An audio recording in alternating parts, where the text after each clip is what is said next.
Alright, together we're going to review the basics of working with GarageBand. You might notice some things look a little bit different on mine than yours, if it's a different version of GarageBand we're running, but all of the essential functions are still going to be there, and you should be able to follow along just fine.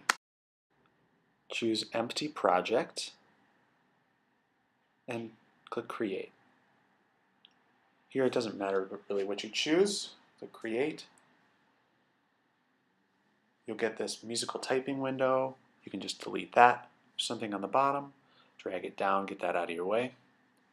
Now we're interested in finding the loop window, which you can find clicking on this loop the loop button or by clicking the O key on your keyboard. Let's look through and see what we can find. Now you can select different instruments. Let's look at drums. Click on one of these loops to hear a sample of it. Now just click and drag it into the field here, my work area, and listen. You probably recognize the play button right here.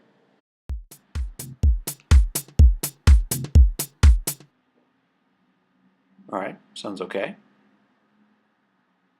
But it didn't really last as long as I want to. I'd like it to keep going. So if I drag to make this icon and pull it out, I can make it go for a little longer.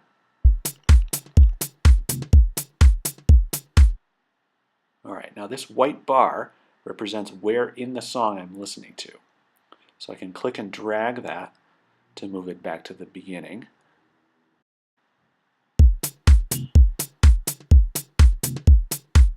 Or I can click this symbol right here to jump back to the beginning. Now let's add something else besides drums. Let's look at some synth sounds. Maybe some layers. Now I'm going to place it a little bit after the beginning.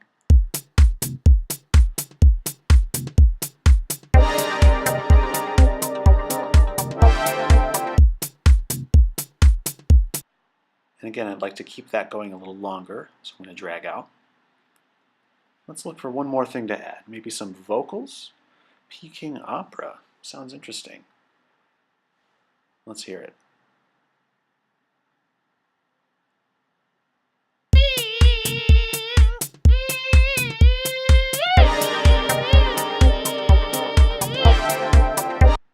Well, that was interesting.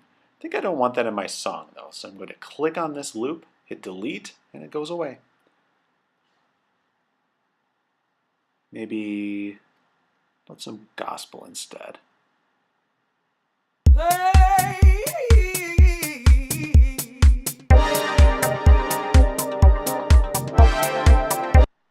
Yeah, I like that better. But I don't like how it starts right at the beginning, same as the drums. I'd like it to wait a little bit. So we hear drums, synth, and then the vocals. So I'm going to click and drag it over. So now you hear those three things coming in order. 1, 2, 3. Let's try that.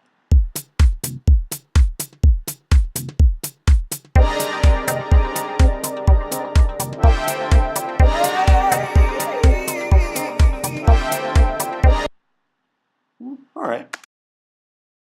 Class time's over, so I got to save my work so far. I'll go to File, choose Save As.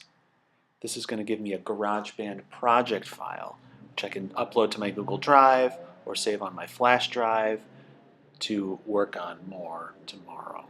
If for some reason you liked that, you want to be done, go to Share, Export Song to Disk. This will give you a menu where you can choose different file options to create an audio file, which is the kind of thing you would upload to SoundCloud or send in an email.